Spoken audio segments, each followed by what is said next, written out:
which meant they'd deny any knowledge of the operation and prepare for the political fallout. Kit understood the necessity, but it still stung to know that she'd be expendable once again.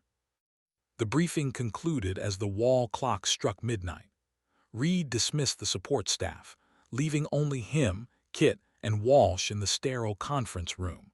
The maps and photographs remained spread across the table like the remnants of a war game, but the weight of reality pressed down on all of them. "There's something else," Reed said, his voice quieter now.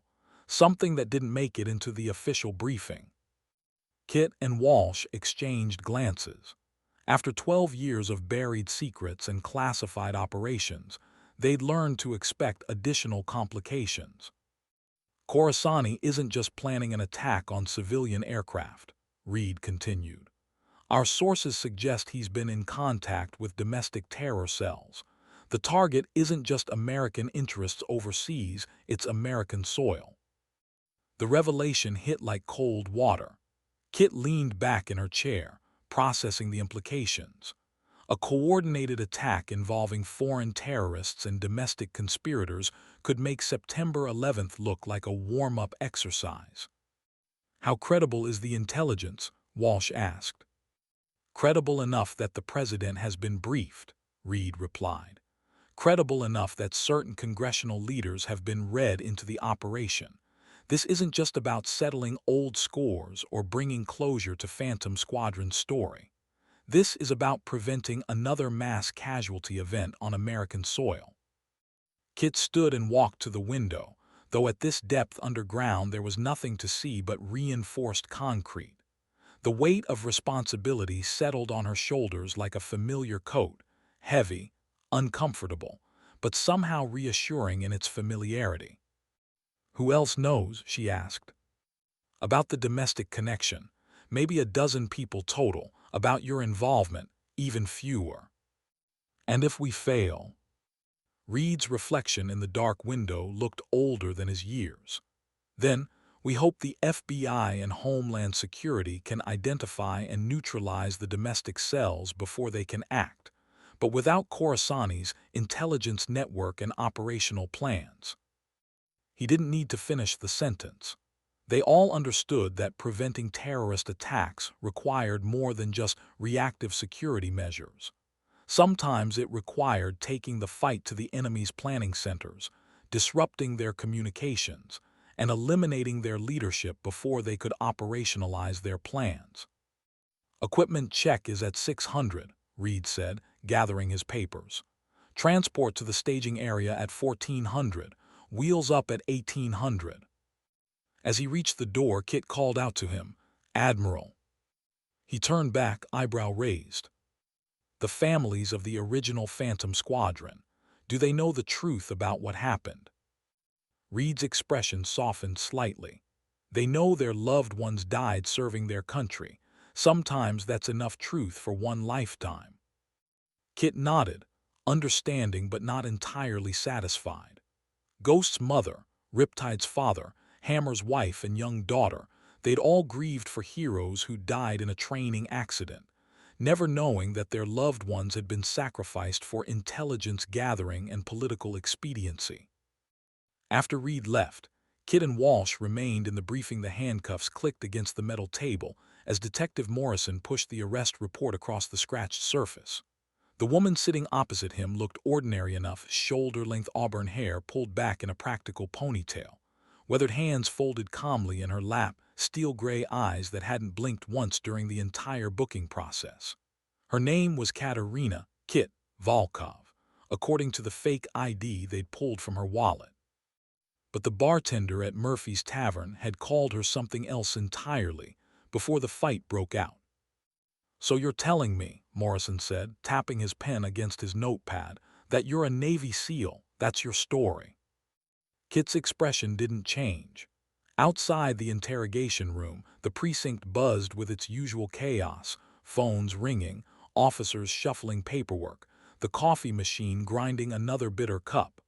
But inside this cramped space, silence stretched between them like a taut wire. "I never said I was a SEAL," she replied, her voice carrying the faintest trace of an accent that Morrison couldn't quite place. Eastern European, maybe. I said the three men harassing that waitress should have picked a different bar. Morrison flipped through the witness statements. According to everyone present, the confrontation had lasted maybe 90 seconds. Three drunk off-duty Marines, each outweighing this woman by at least 60 pounds, had ended up unconscious on Murphy's sticky floor. The bartender, a Vietnam veteran named O'Malley, had looked at her afterward and whispered something that made no sense. "Phantom's back." "The thing is, Kit," Morrison continued, "when someone fights like you did tonight, when they move like that, people start asking questions. And when those questions reach the right ears—" He gestured toward the observation window. "Well, let's just say some very important people want to have a conversation with you." Kit's eyes flicked to the one-way glass. For the first time since she'd been brought in, something shifted in her expression, not fear, but recognition, like she'd been expecting this moment for a very long time. The door opened behind Morrison, and he turned to see a woman in a crisp Navy uniform entering the room. Commander's stripes gleamed on her sleeves, but it was the expression on her face that made Morrison's stomach drop. She looked like she'd seen a ghost. "Detective Morrison," the commander said, her voice tight with barely controlled emotion, "I need you to remove those handcuffs. Now." Morrison started to protest, but the commander held up a hand. "Do you see that tattoo on her left wrist, the small anchor and trident?" Kit hadn't moved, but her breathing had changed, becoming deeper, more controlled. The kind of breathing Morrison had seen in soldiers trying to stay calm under pressure. "That's not just any tattoo," the commander continued, her voice dropping to almost a whisper. "That's a Phantom Squadron marking, and according to our records, everyone with that tattoo died 12 years ago in the Kandahar Valley." The overhead fluorescent light hummed in the sudden silence. Kit finally looked up, meeting the commander's gaze with eyes that held depths Morrison was only beginning to understand. 12 years. The number hung in the air like smoke from a distant battlefield, carrying with it the weight of classified operations and buried truths. Commander Walsh had been a lieutenant 12 years ago, fresh out of flight school and eager to prove herself in a man's world. She remembered the briefing room at Bagram Air Base, the way the morning sun cut through the dust-covered windows as they outlined the mission parameters. Operation Phantom Strike, a joint special operations insertion deep into Taliban-controlled territory. The kind of mission that never made it into official reports. Kit's voice cut through Walsh's memories like a blade. "Hello, Iceberg." The call sign hit Walsh like a physical blow. Only 5 people had ever known that name, and 4 of them were buried under white crosses at Arlington. She gripped the back of Morrison's chair to steady herself, her knuckles white against the metal frame. "How?" Walsh whispered. "We saw the wreckage, we saw the crash site, there were no survivors." Kit's lips curved into something that might have been a smile, but there was no warmth in it. "There's always a survivor, Commander. Someone has to bring the stories home." Morrison looked between the two women, feeling like an intruder in a conversation spoken in a language of shared trauma and military secrets. The air in the room had changed, charged with electricity that made his skin crawl. These weren't just 2 former service members recognizing each other. This was a ghost materializing from the shadows of a war that officially ended but never really stopped. "The others?" Walsh asked, though her expression suggested she already knew the answer. "Riptide bought it in the valley, sniper round through the neck." Kit's voice remained steady, clinical. "Ghost lasted until the evac, bled out in my arms 3 clicks from the LZ. Hammer made it to the bird but didn't survive the flight to Ramstein." Each name landed like a hammer blow. Walsh closed her eyes, seeing faces she tried to forget, young aviators who'd believed in the mission, in their country, in the promise that their sacrifice meant something. The official report had been sanitized, classified, buried so deep that even their families never learned the truth about how they died. "And Phantom?" Walsh asked. using Kit's call sign for the first time in over a decade.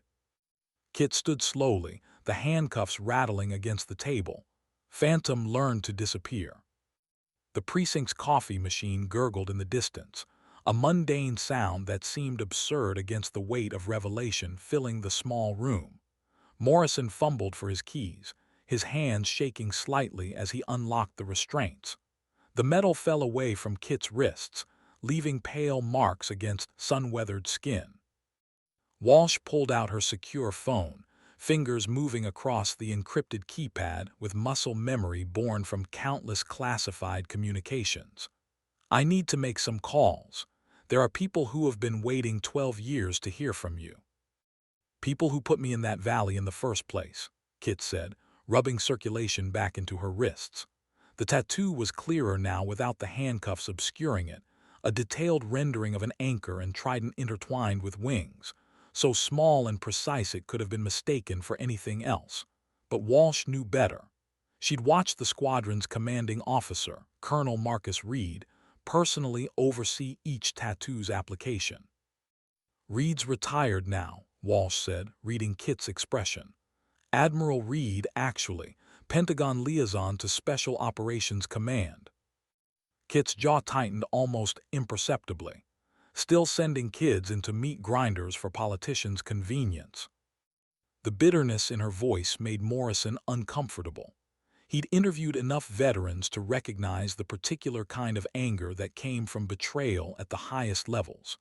The kind that festered in the dark corners of classified operations where accountability went to die.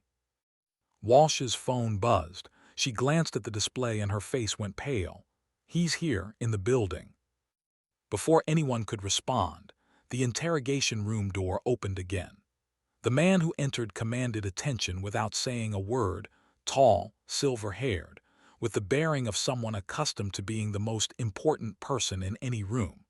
His dress blue uniform was immaculate, ribbons and decorations telling the story of a career spent in the shadows of America's longest wars. Admiral Marcus Reed stopped 3 feet from the table, his pale blue eyes fixed on Kit with an intensity that made the air crackle. For a long moment, nobody spoke. The only sound was the distant hum of traffic outside and the rhythmic tick of the wall clock marking seconds that felt like hours. "Ghost Rider, this is Phantom," Kit said finally, using Reed's old call sign like a verbal slap. "Requesting permission to come aboard." Reed's composure cracked slightly. His hand moved unconsciously to his chest, where Morrison could just make out the outline of dog tags beneath the uniform fabric. When he spoke, his voice carried the weight of command but also something else, regret, maybe, or the kind of exhaustion that came from carrying too many secrets for too long. "Permission granted, Phantom," Reed replied, "though I suspect you've been aboard all along." The words hung between them like an accusation and an admission wrapped into one. Morrison realized he was witnessing something beyond his clearance level, beyond his understanding of how wars were really fought. He started to excuse himself, but Reed held up a hand. "Detective Morrison, isn't it?" Reed's attention shifted to him like a spotlight. "I need you to understand that what you've witnessed tonight never happened. Ms. Volkov was released due to lack of evidence, and you never saw this conversation take place."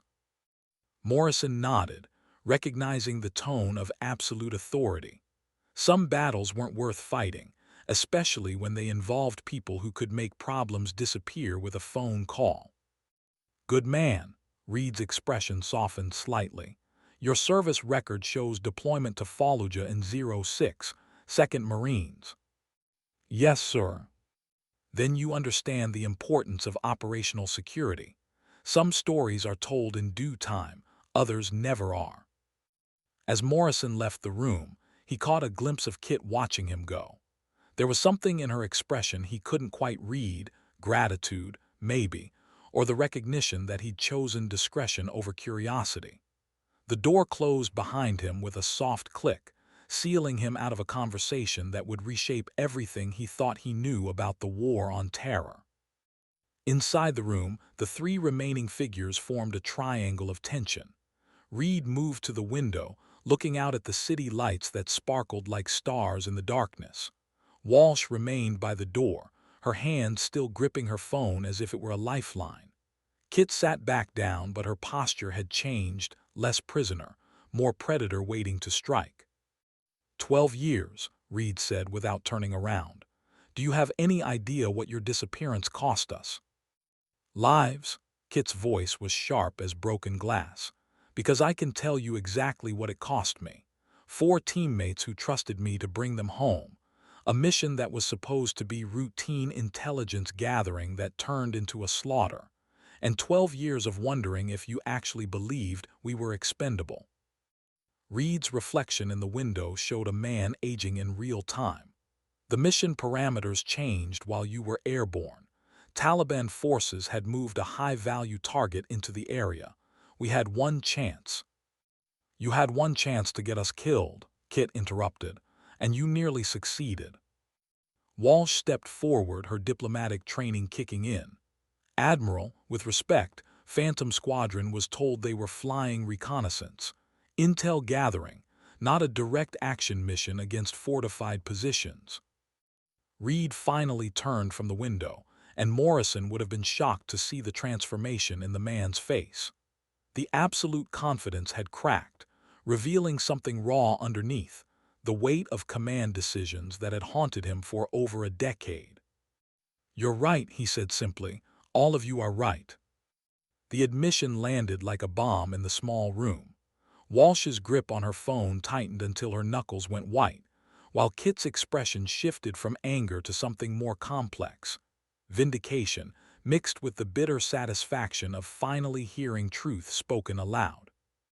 The intelligence was compromised from the start, Reed continued, his voice steady but hollow. We knew there was a leak in the command structure, but we didn't know how deep it went. The mission was designed to flush out the source. Kit stood slowly, her chair scraping against the linoleum floor. You used us as bait. Yes.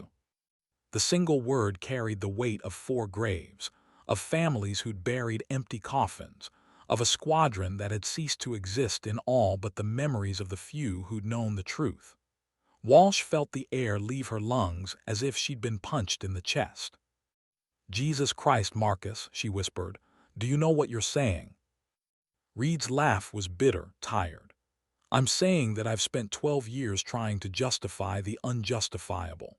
4 of the best pilots I ever commanded died because I made a command decision based on incomplete intelligence and political pressure from people who have never seen combat. Kit began packing the small room like a caged animal, her movements precise despite the obvious tension coiling through her frame. And when the mission went sideways, when the Taliban were waiting for us with surface-to-air missiles and heavy weapons, what was the contingency plan then, Admiral? There wasn't one. The fluorescent light flickered overhead, casting irregular shadows across the walls. In that strobing illumination, Reed looked every one of his 63 years, the decorated war hero replaced by a man carrying the weight of decisions that had cost lives and destroyed trust.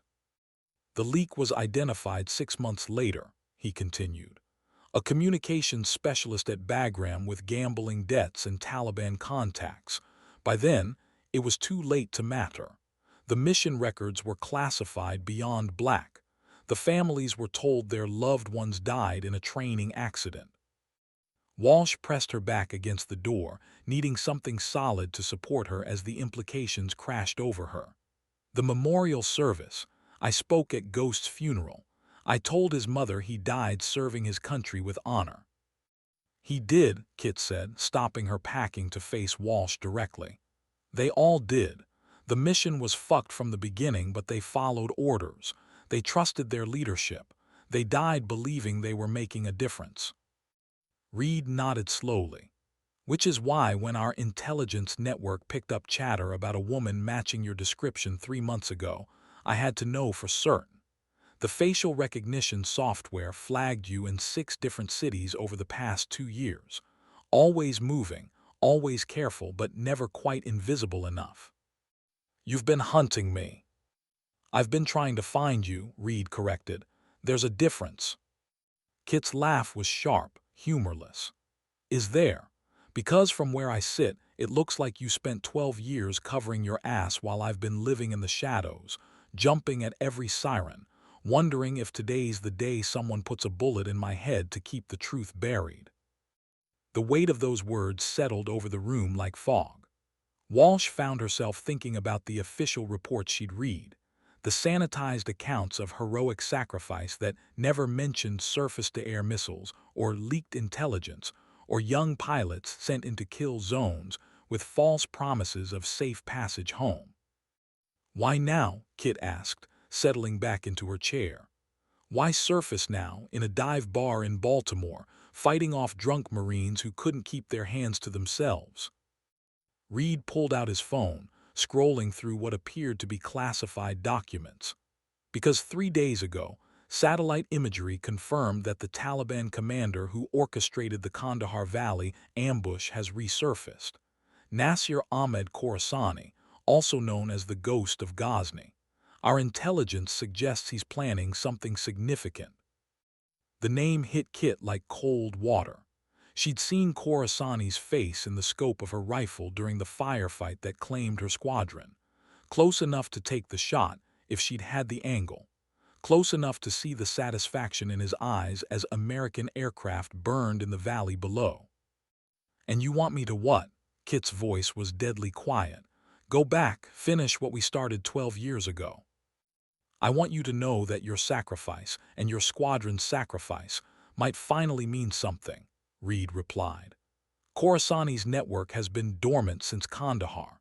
Our analysts believe he's been planning a major operation targeting American interests in the region, something that could destabilize everything we've worked to build." Walsh stepped away from the door, her tactical mind engaging despite the emotional turmoil. "What kind of operation?"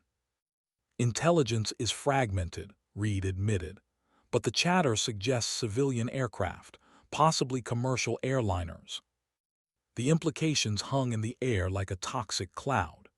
Kit closed her eyes, seeing not the cramped interrogation room but the vast expanse of Afghan sky, the way the mountains caught the morning light, the radio chatter of her squadron as they approached what they thought was a routine mission. "You want me to go back to Afghanistan," she said. "It wasn't a question." "I want you to have the choice," Reed corrected. 12 years ago, I took that choice away from you and your team. I'm offering it back." Kit opened her eyes, studying Reed's face for any sign of deception. But all she saw was exhaustion and regret, and the desperate hope of a man trying to balance scales that had been weighted with blood since the day he'd sent Phantom Squadron into the valley. "What's the mission?" Reed's expression shifted, the vulnerability replaced by the focused intensity of a career military officer briefing an operation. "Khorasani's location has been confirmed through multiple intelligence sources. He's operating out of a compound in the Spin Gar Mountains, approximately 40 kilometers from the Pakistani border, the same region where Phantom Squadron went down."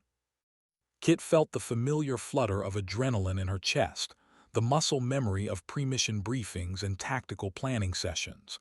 Despite everything that had happened, despite the betrayal and the years of hiding, she was still a pilot, still a warrior. The calling lived in her bones like a hereditary condition. "Access routes?" she asked, falling back into the clipped language of military planning. "Limited. The terrain is hostile, and Khorasani has had 12 years to fortify his position. Traditional ground assault would result in massive casualties. Air support is complicated by the proximity to Pakistani airspace and the political implications of a cross-border operation." Walsh recognized the puzzle immediately. You need someone who can get in and out without official support, someone who doesn't exist on any roster. "Someone the Taliban thinks is dead," Reed confirmed. Kit stood and walked to the window, looking out at the city lights that sparkled in the darkness. Somewhere out there, people were living normal lives, going to work, raising families, complaining about traffic and taxes and all the mundane frustrations of civilian existence. They had no idea that their safety might depend on decisions made in a police station interrogation room by people whose names would never appear in history books. "What about extraction?" she asked without turning around. "That's where it gets complicated," Reed admitted. "Official channels are closed to us. This operation exists in the gray space between authorized military action and plausible deniability. If something goes wrong—" "I'm already dead," Kit finished. "Have been for 12 years. The silence stretched between them, filled with unspoken calculations and the weight of choices that couldn't be unmade. Walsh found herself thinking about the young lieutenant she'd been 12 years ago, eager to prove herself in a war that had already been going on longer than anyone expected. How different would things have been if they'd known the truth about Phantom Squadron's mission from the beginning? "There is one more thing," Reed said, his voice careful, measured. "If you accept this mission, you won't be going alone." Kit turned from the window, eyebrow raised. "Commander Walsh has volunteered to pilot the insertion aircraft." The announcement hit both women like a physical blow. Walsh's face went pale, while Kit's expression cycled through surprise, concern, and something that might have been gratitude. "Iceberg," Kit said softly, using Walsh's old call sign. "You don't have to." "Yes, I do," Walsh interrupted, her voice steady despite the magnitude of what she was volunteering for. "I should have been there 12 years ago. Maybe things would have been different." Kit studied her former colleague's face, seeing the determination there but also the fear. Walsh had spent the past decade in administrative roles, flying a desk instead of combat aircraft. The skills were still there, muscle memory embedded too deeply to fade completely, but operational flying was different from peacetime training missions. "When?" Kit asked, the question directed at Reed but her eyes still on Walsh. 48 hours, Reed replied. "Khorassani's intelligence network is efficient, but it's not perfect. We have a narrow window before satellite imagery reaches his contacts in the region." Kit turned back to the window, her reflection superimposed over the city lights like a ghost haunting the present. 12 years of running, of looking over her shoulder, of wondering if the next person to approach her on the street might be there to ensure her silence permanently. 12 years of survivor's guilt and unanswered questions, and the weight of carrying stories that officially never happened. "Aircraft?" she asked. "Modified Osprey," Reed said. "Stealth package, extended range fuel tanks, defensive countermeasures. The same specs we would have used for the original Phantom Squadron insertion if we'd been honest about the mission parameters." The irony wasn't lost on any of them. Kit had been trained on the Osprey platform, but Phantom Squadron had flown in A-60 Black Hawks that night 12 years ago. Helicopters that were adequate for the reconnaissance mission they'd been briefed for, but woefully inadequate for the direct action mission they'd actually been sent to perform. "Support team." "Minimal. Communications specialist, medic, and a backup pilot in case." Reed's voice trailed off, but the implication was clear. Walsh stepped forward. "I'll handle backup pilot duties as well as primary. If something happens to the aircraft, I can get us out." Kit finally turned from the window, facing both of them directly. The fluorescent light caught the anchor and trident tattoo on her wrist, making it seem to glow against her skin. Such a small mark to carry so much weight, to represent so much loss and sacrifice, and the bonds forged in the crucible of combat. "Rules of engagement?" she asked. Reed's expression hardened. "Khorassani is a high-value target. Lethal force is authorized. His operational network needs to be disrupted, and any intelligence regarding the planned civilian aircraft operation needs to be secured. And if we encounter Pakistani military forces, avoid contact if possible. If contact is unavoidable, defend yourselves but minimize casualties. We can't afford an international incident." Kit nodded slowly, the tactical picture forming in her mind. It was a classic special operations mission: high risk, minimal support, maximum political sensitivity. The kind of operation that succeeded through skill and preparation and a little bit of luck, or failed spectacularly with consequences that rippled through the highest levels of government. "I'll need to see the intelligence package," she said. "Terrain analysis, weather projections, enemy force disposition, everything you have." Reed smiled for the first time since entering the room. "I was hoping you'd say that." 24 hours later, Kit found herself in a secure briefing room buried 3 levels beneath the Pentagon, surrounded by maps and satellite photographs, and the kind of classified intelligence that could start wars or prevent them. The room smelled of recycled air and strong coffee, the fluorescent lighting harsh against tired eyes. Walsh sat across from her at the metal conference table, studying approach routes with the intensity of someone whose life might depend on memorizing every detail. The past decade of administrative work had softened her slightly, but the sharp intelligence that had made her one of the Navy's best tactical pilots was still there, evident in the way she analyzed flight paths and identified potential hazards. "Primary insertion point is here," Reed said, pointing to a spot on the topographical map where contour lines crowded together like fingerprints. "Ridge line provides concealment from the compound's observation posts, but the approach is going to be challenging. Crosswinds, downdrafts, and a landing zone that's barely large enough for the Osprey." Kit traced the route with her finger, calculating distances and timing in her head. "What's the backup?" 2 clicks northeast, but it puts you in a valley that funnels toward the compound. More exposed, longer approach on foot, but better flying weather. Threat assessment. Lieutenant Colonel Davidson, Reed's intelligence officer, pulled up a series of photographs on his laptop. Kit had met him briefly during the initial briefing, a soft-spoken analyst who'd spent more time studying Taliban tactics than most combat veterans had spent fighting them. "Khorasan's compound is defended by approximately 30 to 40 fighters," Davidson said. "Mix of local Taliban and foreign fighters, primarily Pakistani and Chechen. Well-armed, well-trained, and familiar with the terrain." Walsh looked up from her map study. "Air defenses." "That's the concerning part," Davidson continued. "Intelligence suggests they have at least 2 man-portable surface-to-air missile systems, possibly SA-7s or SA-14s acquired from Pakistani military sources. The same kind of weapons that had brought down Phantom Squadron 12 years ago." Kit felt the familiar tightness in her chest, the phantom sensation of G-forces, and the smell of burning fuel, and the sound of her teammates' voices cutting out one by one on the radio. "Countermeasures?" she asked. "Full defensive suite," Reed replied.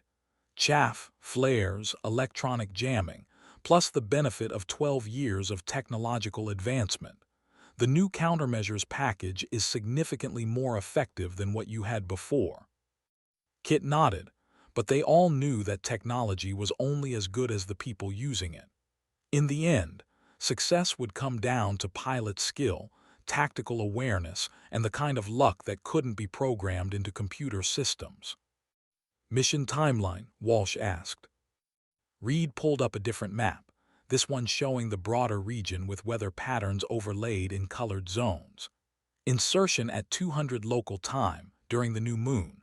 Weather forecast shows clear skies but strong winds from the northwest. Extraction window opens at 500, closes at 800 when local security forces conduct their morning patrol sweep."